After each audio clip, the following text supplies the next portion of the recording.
Hello good and tag. നമ്മൾ ഇന്നൊരു പുതിയ ടോപ്പിക്ക് പഠിക്കാനായിട്ട് പോവുകയാണ്. ഞാൻ കഴിഞ്ഞ ദിവസം പേഴ്സണൽ പ്രണാമം പഠിപ്പിച്ച സമയത്ത് പറഞ്ഞിട്ടുണ്ടായിരുന്നു വേർബിൻ്റെ കോൺജുഗേഷൻ നമ്മൾ അടുത്തൊരു വീഡിയോയിൽ പറയുന്നുള്ളത്. സോ നമുക്ക് ഇംഗ്ലീഷിൽ നമ്മൾ regular verbs and irregular verbs നമ്മൾ പഠിച്ചിട്ടുണ്ട്. അതിൻ്റെ ഒരു ജർമ്മനിലൊക്കെ നമ്മൾ വന്നുകൊണ്ടിരിക്കും. ജർമ്മനിൽ നമ്മൾ റെഗുലർ വേർബ്സിന് പറയുന്നത് റേഗൽമേസിഗെ വേർബൻ എന്നാണ്. ആൻഡ് ഇറഗുലർ വേർബ്സിനെ പറയുന്നത് ഉൺറേഗൽമേസിഗെ വേർബൻ എന്നാണ്. സോ നമുക്കറിയാം നമ്മുടെ ഇംഗ്ലീഷിൽ നമ്മൾ റെഗുലർ വേർബ്സിനെ ടിപ്പിക്കലി നമ്മൾ പറയുന്നത് എന്താണെന്ന് വെച്ചാൽ വേർബ്സ്, അതായത് ഒരു പർട്ടിക്കുലർ ഒരു കൺസിസ്റ്റൻറ്റ് പാറ്റേൺ ഫോളോ ചെയ്യുന്ന, അതായത് അവരുടെ പാസ്റ്റ് ടെൻസോ പാസ്റ്റ് പാർട്ടിസിപ്പിളോ ഫോം ചെയ്യുന്ന സമയത്ത് അവരൊരു കൺസിസ്റ്റൻറ്റ് പാറ്റേൺ ഫോളോ ചെയ്യും. അതായത് സംഭാഷിപ്പിൽ നമ്മളൊരു വേർബ് എടുക്കുകയാണ് പ്ലേ പാസ്റ്റ് ടെൻസിലേക്ക് ആകുമ്പോൾ played, past participant played. Okay, ഇതാണ് ഞാനൊരു ഇംഗ്ലീഷിലെ എക്സാമ്പിളാണ് പറയുന്നത്, ജർമ്മൻ അല്ല ഇത്. സോ ഇറഗുലർ വേർബ്സിൻ്റെ കേസിൽ നമ്മൾ ഇംഗ്ലീഷിൽ പറയുമ്പോഴേക്കും അത് വേർബ്സ് ഒരു അതായത് അതിൻ്റെ പാസ്റ്റ് ടെൻസ് അതിൻ്റെ പാസ്റ്റ് പാർട്ടിസിപ്പിളൊക്കെ ഫോം ചെയ്യുന്ന സമയത്ത് അത് വേരി ചെയ്യും. അത് ഒരിക്കലും കൺസിസ്റ്റൻറ്റ് പാറ്റേൺ അല്ല ആ വേർബ്സ് ഫോളോ ചെയ്യുന്നത്. zum Beispiel അതിൻ്റെ ബേസ് ഫോമിൽ ആ വേർബ് ഗോയാണ്. പാസ്റ്റ് ടെൻസ് ആകുമ്പോൾ അത് വെൻറ്റ് ആകും. പാസ്റ്റ് പാർട്ടിസിപ്പിൾ ആകുമ്പോൾ ഇത് ഗോൺ ആകും. സോ അതേപോലെ അതാണ് നമ്മുടെ regular verbs and irregular verbs. അത് ഞാൻ ജസ്റ്റ് ഒന്ന് ഇൻട്രൊഡ്യൂസ് ചെയ്തതേ ഉള്ളൂ. നമ്മളിപ്പോൾ പഠിക്കാൻ പോകുന്നത് ജർമ്മനിലെ റേഗൽമേസിഗെ വേർബൻ ആൻഡ് ഉൺറേഗൽമേസിഗെ വേർബൻ. അതെന്താണ് അതിൻ്റെ ഒരു സ്പെഷ്യാലിറ്റി എന്നാണ് നമ്മൾ നോക്കാനായിട്ട് പോകുന്നത്. നമുക്ക് നോക്കാം. ഇവിടുത്തെ നിങ്ങൾ നോക്കിയേ, ഒരു കാറ്റഗറി കാണുന്നുണ്ടല്ലേ, റേഗൽമേസിഗെ വേർബൻ ഐൻസ്, റേഗൽമേസിഗെ വേർബൻ സ്വൈ, റേഗൽമേസിഗെ വേർബൻ ഡ്രൈ, അങ്ങനെ ഓരോ കാറ്റഗറി ആയിട്ട് നമ്മൾ കാണുന്നുണ്ട്. സോ നമുക്ക് നോക്കാം. ഫസ്റ്റ് കാറ്റഗറിയിൽ റേഗൽമേസിഗെ വേർബൻ ഐൻസ്. എന്താണത്? ഞാൻ നേരത്തെ പറഞ്ഞു റെഗൽമേസിഗെ വേർബ് എന്ന് പറഞ്ഞാൽ റെഗുലർ വേർബ്സ് എന്നാണ്. സോ അതിൻ്റെ താഴെയായിട്ട് കുറച്ച് വേർബ്സ് കൊടുത്തിട്ടുണ്ട്. ലേർണൻ, കൗഫൻ, കൊമൻ, വോണൻ, മാഹൻ, ഗെയൻ, ഹ്യോറൻ, കൊഹൻ, ഫ്രാഗൻ. ഇതിൻ്റെ മീനിങ്സ് നോക്കാം. ഫസ്റ്റ് നമുക്കൊന്ന് നോക്കാം. ലേൺ എന്ന് പറഞ്ഞാൽ ടു ലേൺ, പഠിക്കുക. കൗഫൻ എന്ന് പറഞ്ഞിട്ടുണ്ടെങ്കിൽ ടു പർച്ചേസ്, വാങ്ങിക്കുക, പർച്ചേസ് ചെയ്യുക. കൊമൻ, ടു കം, നമ്മൾ നേരത്തെ ഒരു എക്സാമ്പിൾ കണ്ടിട്ടുണ്ടായിരുന്നു തോന്നുന്നു ഈ വേർബ് എനിക്ക്. സോ ടു കം, വരിക. വോണൻ, ടു ലീവ്, താമസിക്കുക. മാഹൻ, ടു ഡു, എന്തെങ്കിലും ചെയ്യുക. ഗെയൻ, ടു ഗോ, പോവുക. ഹ്യോറൻ, ടു ഹിയർ, കേൾക്കുക. കൊഹൻ, ടു കുക്ക്, പാചകം ചെയ്യുക, കുക്ക് ചെയ്യുക. ഫ്രാഗൻ, ടു ആസ്ക് ക്വസ്റ്റ്യൻസ്. സോ അതിൻ്റെ താഴെ ഇതിപ്പോൾ നമ്മൾ അതിൻ്റെ മീനിങ് ആണ് നോക്കിയത്. ഇനി ഈ കാറ്റഗറിയിൽ പെടുന്ന വേർബ്സിനെ കോൺജുഗേറ്റ് ചെയ്യുന്നത് എങ്ങനെയാണെന്ന് നോക്കിയേ. നമ്മൾ പഠിച്ച പേഴ്സണൽ പ്രൊനൗൺ ഇവിടെ കിടപ്പുണ്ട്. ഈഷ്, ഡു, എർസിയസ്, വിയർ, ഇയർ, സീ. ഇനി ഇതിലൊന്നിനും സെയിം ആയിട്ടല്ല നമ്മൾ ഈ വേർബിനെ കോൺജുഗേറ്റ് ചെയ്യുന്നത്. സെയിം വരുന്നുണ്ട് ഇവിടെ, നമുക്കൊന്ന് നോക്കാം. അപ്പോൾ ഒരു ഇഷ്യൂ വരുമ്പോൾ എന്താണ് ആ വേർബിന് വരുന്ന ചേഞ്ച് നോക്കാം. അതിന് മുമ്പ് നമുക്ക് ഇവിടെ എഴുതിയേക്കുന്ന സെൻറ്റൻസ് എന്ന് വായിച്ച് just remove en from the end of the verb and conjugate as normally. നമ്മൾ എന്താ ചെയ്യേണ്ടത്? ഈ വേർബിൻ്റെ എല്ലാത്തിൻ്റെ അറ്റത്തായിട്ട് നമ്മൾ എന്ത് കാണുന്നുണ്ട്? en കാണുന്നുണ്ട്. നമ്മളപ്പോൾ കോൺജുഗേറ്റ് ചെയ്യുന്ന സമയത്ത് റേഗൽമേസിഗെ വേർബിൻ്റെ ഫസ്റ്റ് റൂൾ അനുസരിച്ച് നമ്മൾ എന്ത് ചെയ്യണം? en റിമൂവ് ചെയ്തിട്ട് നോർമലി കോൺജുഗേറ്റ് ചെയ്യണം. ഇതൊരു നോർമൽ കോൺജുഗേഷനാണ് കേട്ടോ. നമ്മുടെ മോസ്റ്റ് ഓഫ് ദ വേർബ്സും നമ്മൾ കോൺജുഗേറ്റ് ചെയ്യുന്ന ഈ ഒരു രീതിയിലാണ്. പിന്നെ ഓരോ കാറ്റഗറിയിൽ വരുമ്പോഴാണ് ഇത് വ്യത്യാസപ്പെടുന്നത്. ഇത് നോർമൽ വേർബിൻ്റെ ഒരു കോൺജുഗേഷനാണ് ഇത് കിടക്കുന്നത്. റേഗൽമേസിഗെ 1 കാറ്റഗറിയിൽ പെടുന്ന ആൾക്കാർ. ഇഷ്, ഹ്യോറെ, ഇത് നോർമലി നമ്മൾ കോൺജുഗേറ്റ് ചെയ്യുന്നത് അങ്ങനെ തന്നെയാണ് കേട്ടോ. ഇവിടെ E, S T, T, E N, T, E N, ഇതിങ്ങനെ തന്നെയാണ് നമ്മൾ ആഡ് ചെയ്ത് കൊടുക്കുന്നത്. നമ്മുടെ നോർമൽ വേർബിൻ്റെ കോൺജുഗേഷൻ അനുസരിച്ച് ഇഷിൻ്റെ കൂടെ ആ വേർബിൻ്റെ ഇ എൻ കളഞ്ഞിട്ട് അതിൽ ഒരു ഇ ആഡ് ചെയ്ത് കൊടുക്കുക. ഡു ആണെങ്കിൽ ഇ എൻ കളഞ്ഞിട്ട് എസ് ടി ആഡ് ചെയ്യുക. എർസിയസ് ആണെങ്കിൽ അതിൻ്റെ കൂടെ ടി ആഡ് ചെയ്യുക. വിയർ ആണെങ്കിൽ ആ നോർമൽ വേർബ് അത് അങ്ങനെ തന്നെ വരും. എന്തുകൊണ്ടാണ്? അത് പ്ലൂറൽ ആയതുകൊണ്ടാണ്. ഇയർ ആണെങ്കിൽ ഇതാണ് കോൺജുഗേഷൻ, ടി. ഇവിടെ നോക്കിക്കുക, എർസിയസും ടി ആഡ് ചെയ്യണം, ഇയറും ടി ആഡ് ചെയ്യണം. ഇവരുടെ രണ്ടുപേരുടെയും സെയിം ആയിട്ട് കിടക്കുന്നത്. സോ ലാസ്റ്റ് വന്ന സി നമ്മുടെ ഫോർമൽ സി ആണ്. ഹ്യോറൻ ഫുള്ളായിട്ട് വന്നു. ഇത് നമ്മുടെ നോർമൽ കോൺജുഗേഷൻ ആട്ടോ. ഇഷ് വരുമ്പോൾ ഇങ്ങനെ, ഡു വരുമ്പോൾ ഇതാണ് ആഡ് ചെയ്യേണ്ടത്. എർസിയസ് ഇത് ബൈ ഹാർട്ട് പഠിച്ചു വെച്ചേക്കണം. ഒരു വേർബിൻ്റെ കോൺജുഗേഷൻ എങ്ങനെയാണ്? ഫസ്റ്റ് കിടക്കുന്ന നോക്കി. ഇഷ്, ഹ്യോറെ, ഡു, ഹ്യോർസ്റ്റ്, എർസിയസ്, ഹ്യോർട്ട്, വിയർ, ഹ്യോറൻ, ഇയർ, ഹ്യോർട്ട്, സി, ഹ്യോറൻ. തന്നെ അതിൻ്റെ അരികത്തായിട്ട് നമുക്ക് വേറൊരു വേർബ് കൂടെ എടുത്ത് നോക്കാം. ഇവിടെ ഫ്രാഗൻ എടുക്കാം. നമുക്ക് കൗഫൻ എടുത്ത് നോക്കാം. കൗഫനാണെങ്കിൽ എങ്ങനെ വരും? ഇഷ്, കൗഫെ, ഡു, കൗഫ്സ്റ്റ്, എർസിയസ്, കൗഫ്റ്റ്, വിയർ, കൗഫൻ, ihr kauft, sie kaufen. ഇതാണ് നമ്മുടെ വെർബിൻ്റെ വരുന്ന കോൺജുഗേഷന്. Normal verb. നമുക്ക് സെക്കൻഡ് നോക്കാം. റീഗൽമെൻസിഗെ വെർബൻ സ്വൈം. റെഗുലർ വെർബ് സ്വൈ കാറ്റഗറിയിൽ പെടുന്ന ആൾക്കാർ. കുറച്ച് വെർബ്സ് ഇവിടെ കിടപ്പുണ്ട്. ആർബൈറ്റൻ, ആൻഡ് വോട്ടൻ, വാർട്ടൻ, റേഡൻ, ഫിൻറ്റൻ. ആർബൈറ്റൻ എന്ന് വെച്ചാൽ ടു വർക്ക്, ജോലി ചെയ്യുക. ആൻഡ് വോട്ടൻ ടു ആൻസർ, ഉത്തരം നൽകുക. വാർട്ടൻ ടു വെയിറ്റ്, കാത്തു നിൽക്കുക. റേഡൻ ടു ടോക്ക്, സംസാരിക്കുക. ഫിൻറ്റൻ ടു ഫൈൻഡ്, ഇതിൽ കണ്ടുപിടിക്കുക. ഓക്കെ. ഇനി ഈ വേർബിൻ്റെ സ്റ്റെം എന്ന് പറയുന്നത് ടി ഡി എന്ന വേർഡ്സാണ്. അതായത് ഈ ഇ എൻ നമ്മൾ ഒഴിവാക്കി കളഞ്ഞിട്ടുണ്ടെങ്കിൽ ഈ അറ്റത്ത് വരുന്ന ലെറ്റർ ഏതാണ്? ആർബൈറ്റൻ്റെ ടി ആണ്, ആൻഡ് വോട്ടൻ്റെ ടി ആണ്, വാർട്ടൻ ടി, റേഡൻ ഡി ആണ്. പിന്നെ എന്നാ വരുന്നത്? ഫിൻറ്റൻ്റെ ഡി. സോ എൻ്റെ സ്റ്റെം ഓഫ് ദ വെർബ് എന്ന് ഇവിടെ ഉദ്ദേശിക്കുന്നത് ആ ഇ എൻ മാറ്റി കഴിയുമ്പോൾ അതിൻ്റെ അറ്റത്ത് വരുന്ന ആ ഒരു ലെറ്ററിനെയാണ് സ്റ്റെം എന്ന് ഉദ്ദേശിച്ചേക്കുന്നത്. സോ നമുക്കിവിടെ വരുന്ന ചേഞ്ച് നോക്കാം. The change is in do, RCS and year. എവിടെയൊക്കെ ചേഞ്ച് വരുന്നതെന്ന് പറഞ്ഞാൽ ഡൂവിലും RCSലും ഇയറിലാണ് വരുന്നതെന്ന് പറഞ്ഞത്. അവിടെ നിന്ന് എന്ത് റിമൂവ് ചെയ്യാനാണ് പറഞ്ഞേക്കുന്നത്? ഇ എൻ റിമൂവ് ചെയ്യുക. നോർമലി നേരത്തെ പറഞ്ഞ പോലെ എൻഡ് ഓഫ് ദ വെർബിൽ നിന്ന് ഇ എൻ റിമൂവ് ചെയ്യുക. ആൻഡ് ഡൂവിൻ്റെ കൂടെ എന്ത് ആഡ് ചെയ്ത് കൊടുക്കണം? ST ആണ് നമ്മൾ നോർമലി ആഡ് ചെയ്തത്. ഇവിടെ എന്ത് ആഡ് ചെയ്യണം? EST ആഡ് ചെയ്യണം. ദെൻ അടുത്ത് നോക്കിയേ, RCSൻ്റെ കൂടെ എന്ത് ആഡ് ചെയ്ത് കൊടുക്കണം? ആ വെർബിൻ്റെ കൂടെ ET ആഡ് ചെയ്യണം. ആൻഡ് ദെൻ അടുത്ത നോക്കിയേ, ഇയറിൻ്റെ കൂടെ ET ആഡ് ചെയ്ത് കൊടുക്കണം. വലിയ വ്യത്യാസമൊന്നും വന്നിട്ടില്ല. നമ്മൾ നേരത്തെ പറഞ്ഞ പോലെ ഇ എൻ അങ്ങ് മാറ്റി കൊടുക്കുക. എവിടെയാണ് ചേഞ്ച് വന്നത്? ഡൂവിൽ വന്നു, RCSൽ വന്നു, ഇയറിൽ വന്നു. അതിനെന്താ ആകെ വന്ന ചേഞ്ച് എന്താ? ഈ STയുടെ ഇപ്പുറത്തായിട്ട് ഒരു ഇ കൂടെ വന്നു. ഇവിടെ ടിയുടെ ഇപ്പുറത്തായിട്ട് ഒരു ഇ വന്നു, ഇവിടെ ടിയുടെ ഇപ്പുറത്തായിട്ട് ഒരു ഇ വന്നു. വേറെ ചേഞ്ചസ് ഒന്നുമില്ല. അപ്പോൾ ഈ വേർബ്സിൻ്റെ പ്രത്യേകത നമുക്ക് കണ്ടുപിടിക്കാൻ സുഖമല്ലേ? സ്റ്റെം ഓഫ് ദ വെർബ് നോക്കിയിട്ടുണ്ടെങ്കിൽ ആ വെർബ് കറക്റ്റായിട്ട് കണ്ടുപിടിക്കാനായിട്ട് പറ്റും. സോ അത്രയുള്ളതിൽ വന്ന ചേഞ്ചസ് നമുക്കൊരു എക്സാമ്പിൾ നോക്കിയേക്കാം. നോക്കിയേ, ഫസ്റ്റ് വൺ ഇഷ്, റേഡേ.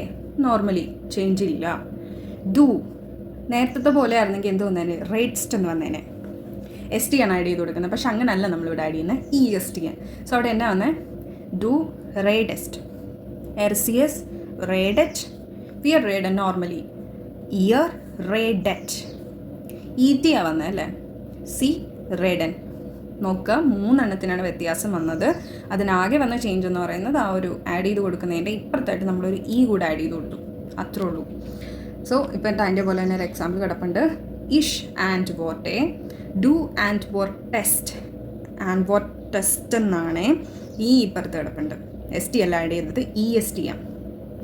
ദെൻ RCS ആൻഡ് വോർട്ടെറ്റ്, വിയർ ആൻഡ് വോർട്ടൻ, ഇയർ ആൻഡ് വോർട്ടെറ്റ്, പിന്നെ പ്ലൂറാൽസി ആൻഡ് വോർട്ടൻ നോർമലി. സോ നമുക്ക് അടുത്ത വേർബ് നോക്കാം. റെഗുലർമെൻസിഗെ വെർബൻ ഡ്രൈ. തേർഡ് കാറ്റഗറിയിൽ, റെഗുലർ വെർബിൻ്റെ തേർഡ് കാറ്റഗറിയിൽ പെടുന്ന ആൾക്കാരെ നോക്കാം. റൈസൻ, ഹൈസൻ, ഹ്യൂസൻ, ടാൻസൻ, സിറ്റ്സൻ. നമ്മൾ ഇത് ഡോപ്ലെസ് ഇട്ടേക്കുന്നതായാലും നമ്മൾ ഈ ഷാർപ്പസസിനെ ഡോപ്ലെസ് ആയിട്ട് എഴുതാറുണ്ട്. അത് ഞാൻ ആദ്യത്തെ വീഡിയോയിൽ പറഞ്ഞായിട്ടാണ് ഞാൻ ഓർക്കുന്നത്. ഈ ഹൈസൻ എന്ന് പറയുന്നത് നമുക്ക് ഈ ഡോപ്ലെസ് ഇട്ട് എഴുതാം. ഡോപ്ലെസ് എന്ന് പറഞ്ഞിട്ടുണ്ടെങ്കിൽ ഡബിൾ എസ്, 2 S അടുപ്പിച്ചെടുത്തില്ലേ, അതിന് പറയുന്ന പേരാണ് ഡോപ്പൽ എസ്. ഈ ഹൈസന് ഷാർപ്പസ് എസ് ആണ് നമ്മൾ പഠിച്ചിട്ടുള്ള ലെറ്റർ. ഇത് മാറ്റിയിട്ട് വേണേൽ നമുക്ക് 2 S ഇട്ട് ഡോപ്പൽ ഇട്ട് വേണേലും എഴുതാം. ഓക്കെ, നമുക്ക് തിരിച്ചു വരാം. റെഗുലർമെൻസിഗെ വെർബൻ ഡ്രൈയുടെ കാറ്റഗറിയിൽ വരുന്ന വേർബ്സ് ആണ് ഈ കിടക്കുന്നത്. റൈസൻ മീൻസ് ടു ട്രാവൽ, യാത്ര ചെയ്യുക. ഹൈസൻ മീൻസ് ടു ബി കോൾഡ്. പിന്നെ ക്യൂസൻ ടു കിസ്, ടാൻസൻ ടു ഡാൻസ്. ഇതൊക്കെ നോർമൽ വേർബ്സ് ആണ്. എൻ്റെ മലയാളം ഞാൻ പറയേണ്ട ആവശ്യമില്ല. ഡാൻസ് ചെയ്യുക, നൃത്തം ചെയ്യുക. സിറ്റ്സൻ ടു സിറ്റ്, ഇരിക്കുക. ഓക്കെ, ഇതിൻ്റെ സ്റ്റെം ഓഫ് ദ വെർബ് ഇതേ നമ്മൾ നേരത്തെ ചെയ്ത പോലെ തന്നെ സ്റ്റെം ഓഫ് ദ വെർബ് കണ്ടുപിടിക്കാൻ വേണ്ടി നമ്മൾ എന്നാ ചെയ്യാൻ പോകുന്നത്? ആ വെർബിൻ്റെ എൻഡിങ്ങിൽ വരുന്ന ആ ഇ എന്ന് അങ്ങ് എടുത്ത് മാറ്റണം. അപ്പോൾ അതിൻ്റെ അറ്റത്ത് കിടക്കുന്ന ഏത് ലെറ്ററാണോ അതാണ് ആ വെർബിൻ്റെ സ്റ്റെം എന്ന് പറയുന്നത്. ഓക്കെ, ഇവിടെ നോക്കി, റൈസിൻ്റെത് ഇ എൻ മാറ്റി എസ്, ഹൈസൻ ഷാർഫസസ്, ക്യൂസൻ ഡോപ്പലസ്. ഡബിൾ എസ് എന്ന് പറയരുത്, എസ് എന്നും വായിക്കരുത്. എന്ത് ലെറ്ററാണിത്? ഡോപ്പലസ് ആണ്. ടാൻസൻ എന്താ? സെറ്റ് ആണെന്നിരിക്കുന്നത്. സിറ്റ്സൻ സെറ്റ്. സോ നമുക്ക് സ്റ്റെം കിട്ടി. ഇനി ഇതിൻ്റെ കോൺജുഗേഷനിൽ വരുന്ന വ്യത്യാസം എന്താണെന്ന് നോക്കാം. വ്യത്യാസം ഉണ്ടോ? ഇഷ്, ക്യൂസെ. ഡു, ക്യൂസ്റ്റ്. RCS, ക്യൂസ്റ്റ്. വിയർ, ക്യൂസൻ. ഇയർ, ക്യൂസ്റ്റ്. സി ക്യൂസൻ. ഇതിലെന്തെങ്കിലും വ്യത്യാസം നിങ്ങൾ കാണുന്നുണ്ടോ? ഞാൻ ഒരു എക്സാമ്പിളൂടെ പറയുകയാണ്. ഇഷ് സിറ്റ്സ്, ഡു സിറ്റ്സ്റ്റ്, എർസിയ സിറ്റ്സ്റ്റ്, വിയ സിറ്റ്സൺ, ഇയ സിറ്റ്സ്റ്റ്, സി സിറ്റ്സൺ. എന്താ ഇതിലൊന്ന് വ്യത്യാസം? റിമൂവ് ഇയെന്നെ എൻ്റെ നിന്ന് റിമൂവ് ചെയ്തെന്നുള്ള സത്യം. പിന്നെ നമ്മൾ നോർമൽ വെർബിൻ്റെ കോൺജുഗേഷൻ പഠിച്ചപ്പോൾ ഇതിൽ നിന്നൊക്കെ വ്യത്യാസം വന്നത് എന്താണെന്ന് നോക്കി. ആദ്യത്തിൽ ഈ ആഡ് ചെയ്തു, നോർമൽ ക്യൂസ്, വ്യത്യാസമൊന്നും വന്നിട്ടില്ല. സെക്കൻഡ്, ഈ വെർബിൽ ഓൾറെഡി കെ യു ഉംലോട്ട് ഡോപ്പലസ് വരെ ഉണ്ട്. ഇത് നമ്മൾ ഡോപ്പലസ് കഴിഞ്ഞിട്ട് വേറെ എസ് നമ്മൾ ആഡ് ചെയ്തിട്ടുണ്ടോ? ഡൂവിൻ്റെ കേസിൽ ഇല്ല. സോ ഇതിൻ്റെ ആഡ് ചെയ്യുന്നത് എങ്ങനെയാണ്? ഇ ആഡ് ചെയ്യുക, ടി ആഡ് ചെയ്യുക, T E N, T E N. നമ്മൾ എന്ത് ചെയ്തില്ല? എസ് ആഡ് ചെയ്ത് കൊടുത്തിട്ടില്ല. ആ കിടക്കുന്ന വെർബ് സ്റ്റെം റിമൂവ് ചെയ്തിട്ട് അതിൻ്റെ കൂടെ അത് എങ്ങനെ ആഡ് ചെയ്ത് കൊടുക്കുക. ഇഷിൻ്റെ കൂടെ ഇ, ഡൂവിൻ്റെ കൂടെ ടി, എർസിയസ് ടി, വിയർ ഇ എൻ നോർമലി, ഇയർ T, C E N normal. അതേപോലെ തന്നെ സിറ്റ്സനും വന്നത് അതേപോലെ തന്നെ. ഈ കിടക്കുന്ന ഏതൊരു വെർബും നമുക്കിങ്ങനെ കോൺജുഗേറ്റ് ചെയ്യാൻ പറ്റുള്ളൂ. ഇതിൻ്റെ കൂടെ എക്സ്ട്രാ ആയിട്ട് എസ്സോ ഇയോ ഒന്നും ആഡ് ചെയ്ത് കൊടുക്കണ്ട. ഇത് ഈ നോർമൽ കോൺജുഗേഷൻ ഇത്തിരി വ്യത്യാസമുണ്ട്. ഇവിടെ ഇപ്പുറത്തൊരു എസ്സിൻ്റെ കുറവുണ്ട്. അങ്ങനെ ചെറിയൊരു വ്യത്യാസമൊക്കെ വന്നിട്ടുള്ളൂ. അത് മാത്രം നോക്കി വെച്ചാൽ മതി. ഇതാണ് നമ്മുടെ റീഗൽ മെക്സിക്കോ വെർബൻ 3 കാറ്റഗറിയിൽ പെടുന്ന ആൾക്കാർ. നമുക്ക് നെക്സ്റ്റ് നോക്കാം. നെക്സ്റ്റ് എന്ന് പറഞ്ഞാൽ റീഗൽ മെക്സിക്കോ വെർബൻ 4 കാറ്റഗറിയിൽ പെടുന്ന ആൾക്കാരാണ്. സോ അതിൻ്റെ പ്രത്യേകത എന്നാ നോക്കാം. ഫസ്റ്റ് കുറച്ച് വെർബ്സ് കിടപ്പുണ്ട്. സാമൽ, ബ്യൂഗൽ. ഇതിങ്ങനെ തന്നെ വായിക്കണേ. സാമൽ എന്ന് പറഞ്ഞിട്ട് ഈ എന്നിനെ അങ്ങ് അവോയ്ഡ് ചെയ്യരുത്. സാമൽ, സാമൽ, ബ്യൂഗൽ, ലേഹൽ, ഹാൻഡിൽ. ഓക്കെ. സാമൽ എന്ന് പറഞ്ഞാൽ ടു കളക്ട് എന്നാണ് അതിൻ്റെ മീനിങ്. ഇതിൽ ശേഖരിക്കുക. ബ്യൂഗൽ എന്ന് പറഞ്ഞാൽ ടു അയൺ, നമ്മൾ അയൺ ചെയ്യുക, തേക്കുക. ലേഹൽ to smile or to laugh. ലേഹൽ എന്ന് പറഞ്ഞാൽ ചിരിക്കുക, ആഹ്ലാദിക്കുക, പൊട്ടിച്ചിരിക്കുക. അതിന് വേറെ വെർബും വരുന്നുണ്ട്. നോർമലി നമുക്കിത് ഉപയോഗിക്കാം. Handle to deal with something. എന്തെങ്കിലും ഞാനത് ഡീൽ ചെയ്തോളാം എന്ന് പറയില്ലേ, ഞാനത് ഹാൻഡിൽ ചെയ്യാം, അതെനിക്ക് ഹാൻഡിൽ ചെയ്യാവുന്ന കാര്യമുള്ളൂ എന്ന് പറയില്ലേ. സോ നമുക്കിത് നോക്കാം. ഇതിൻ്റെ അറ്റത്തായിട്ട് ആകെ എൻ മാത്രമേ ഉള്ളൂ കേട്ടോ. Remove N from the end of the verb. എന്താ നമ്മൾ ചെയ്യേണ്ടത്? ഈ വെർബിൻ്റെ എല്ലാം എൻഡിങ്ങിൽ നിന്ന് എൻ അങ്ങ് റിമൂവ് ചെയ്യണം. അതാണ് നമ്മൾ ചെയ്യേണ്ടത്. സോ ഈ വെർബ്സിൻ്റെ എല്ലാം എൻഡിങ്ങിൽ എന്നാണ് കിടക്കുന്നത്. അതിൻ്റെ അറ്റത്തെല്ലാം കിടക്കുന്നതിന് പ്രത്യേകത ഉണ്ട്. എന്താ? ഈ എന്നെ മാറ്റി എവിടെ കിടക്കുന്നത്? L, E L, E L, E L, E L. കണ്ടോ? നമുക്കിൻ്റെ കോൺജുഗേഷൻ ഒന്ന് നോക്കാവേ. നോക്കി, ഇത് 2 ടൈപ്പിൽ വേണേലും എഴുതാം. ഏതിലെഴുതിയാലും ഇത് തെറ്റല്ല. ഇഷ് സാമലേ, ഇഷ് ലേഹലേ. ഓർ ഈ ഇട്ടുകൊണ്ട് നമ്മൾ സാമൽ എന്നുള്ളതിൻ്റെ, അതായത് നമ്മൾ സാമൽ എന്ന് ഓൾറെഡി എഴുതുമ്പോൾ ഇ എൽ എൻ എന്നാണ്. അതിൽ എൻ മാത്രം റിമൂവ് ചെയ്തിട്ട് വേണമെങ്കിൽ നമുക്ക് എന്ത് ചെയ്യാം? ആ ഇ അങ്ങ് മാറ്റി, ആ എൻ അങ്ങ് മാറ്റിയിട്ട് അവിടെ ഒരു ഇ ആഡ് ചെയ്ത് കൊടുത്തിട്ട് ഇഷിൻ്റെ കോൺജുഗേഷനിൽ ചേർത്ത് കൊടുക്കാം. അതല്ലെങ്കിൽ എന്ത് ചെയ്യാം? ആ ഇ എൽ എൻ മൊത്തത്തിൽ അങ്ങ് റിമൂവ് ചെയ്യുക. എന്നിട്ട് എന്ത് ചെയ്യണം? അവിടെ എൽ ഇ ആഡ് ചെയ്യുന്നതായിട്ട് വിചാരിക്കുക. അതിൻ്റെ എൻഡിങ് മൊത്തം പോയി നമ്മൾ എൽ ഇ ആഡ് ചെയ്ത് കൊടുത്തു എന്ന് വിചാരിക്കുക. അല്ലെങ്കിലും പോട്ടെ, എല്ലാം അവിടെ ഉണ്ട്. നമ്മൾ അതിൻ്റെ കൂടെ എന്ത് ചെയ്ത് കൊടുത്തു? ആസ് നോർമലി നമ്മൾ എന്ത് ചെയ്ത് കൊടുത്തു? ഇഷിൻ്റെ കൂടെ ഇ ആഡ് ചെയ്ത് കൊടുത്തു. ഡൂവിൻ്റെ അവിടെ എത്തുമ്പോൾ അത് ചെയ്യരുത്. നമ്മൾ നോർമലി പോലെ. ഇതൊന്നും അത്ര കോംപ്ലിക്കേറ്റഡ് അല്ല കേട്ടോ. ഈ ഒരു കാറ്റഗറി എന്ന് പറഞ്ഞാൽ വലിയ കോംപ്ലിക്കേറ്റഡ് ഒന്നും അല്ല. നിങ്ങൾ നോക്കിയേ, ഇ ആഡ് ചെയ്ത് കൊടുക്കുക, ഡൂവിൻ്റെ കൂടെ എസ് ടി ആഡ് ചെയ്യുക, എർസിയസിൻ്റെ കൂടെ ടി ആഡ് ചെയ്യുക, വിയ ആസ് നോർമലി സാമലിന്, ഇയർ സാമൽത്ത് ടി ആഡ് ചെയ്ത് കൊടുക്കുക, സി സാമലിന് ആസ് നോർമലി. ഇത് വലിയ കോംപ്ലിക്കേറ്റഡ് കാറ്റഗറി അല്ല. അതേ നോക്കിയേ, ഇഷ് ലേഹലെ, ഡു ലേഹെൽസ്റ്റ്, എർസിയസ് ലേഹെൽറ്റ്, വിയർ ലേഹൽ, ഇയർ ലേഹെൽറ്റ്, സി ലേഹലിന്. ഇത്രേ ഉള്ളൂ കേട്ടോ. ഇത് ഈ ഒരു കാറ്റഗറി ഇത്രേ ഉള്ളൂ. ദെൻ നെക്സ്റ്റ് ഇത്രയും നേരം നമ്മൾ പഠിച്ചതായിരുന്നു റെഗുലർ മെക്സിക്കോ വെർബിൻ്റെ കാറ്റഗറിയാണ് നമ്മൾ പഠിച്ചുകൊണ്ടിരുന്നത്. സോ ഇനി നമ്മൾ പഠിക്കാനായിട്ട് പോകുന്നത് ഇൻറെഗൽ മെക്സിക്കോ വെർബൻ ആണ് നമ്മൾ പഠിക്കാനായിട്ട് പോകുന്നത്. സോ അത് ഞാനിപ്പോൾ എടുക്കുന്നില്ല. എൻ്റെ നെക്സ്റ്റ് വീഡിയോയിൽ ഞാനത് എടുക്കും. Bis morgen.